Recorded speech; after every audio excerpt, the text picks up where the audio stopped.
তার সামনে উজ্জ্বল ভবিষ্যৎ, তাই যত দ্রুত সম্ভব তাকে নিজের ভূমিতে নিয়ে যান, জলদি।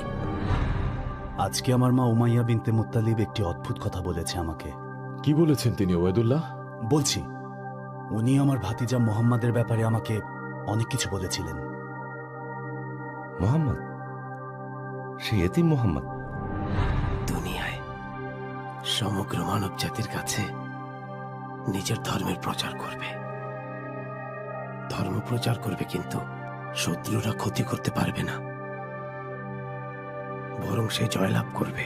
ইহুদিরা জানবে এই সেই প্রতীক্ষিত নবী। মোহাম্মদ আবার হেরা গুহায় কি করছে? সেখানে বসে এমন ভাবে ধ্যানমগ্ন রয়েছে, ঠিক যেমন ভাবে তার দাদা আব্দুল মুত্তালিব থাকত। কারা তার অনুসারী? তারা নিজেদের আরিয়ান নামে ডাকে। আরিয়ান নামে ডাকে?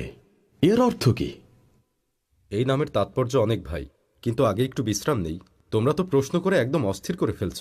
আমি কত মাস পরে এলাম, আর তোমরা আসার সাথেই সব একেবারে জেনে নিতে চাও। সবুর করো ভাই।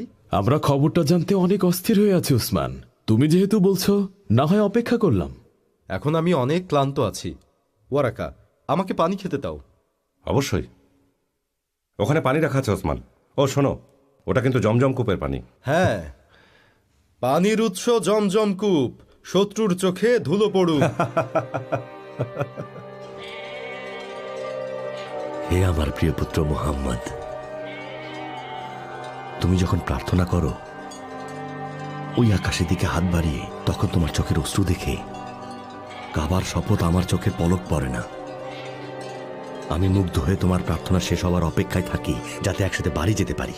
সাধারণ রোমান আর পশ্চিমা রোমানদের মতবাদ ভিন্ন, যদিও এদের ধর্ম আলাদা নয়, কিন্তু মতবাদ ভিন্ন। ভিন্ন মতবাদ? তারা একই ধর্মে দুই মতবাদ নিয়ে একসাথে থাকে? ধর্মের ব্যাপারে তাদের বিশ্বাস একটি কেন্দ্রীয় তৃত্বে, যেখানে তাদের পিতা, পুত্র যিশু আর পবিত্র আত্মা বিদ্যমান, যেখানে তিন দৈব ব্যক্তিতে বিদ্যমান একই ঈশ্বর।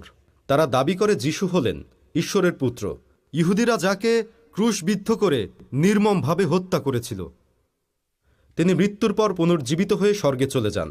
এই বিষয়টি যারা বিশ্বাস করবে, তাদের জীবনের সকল পাপ মোচন হয়ে যাবে।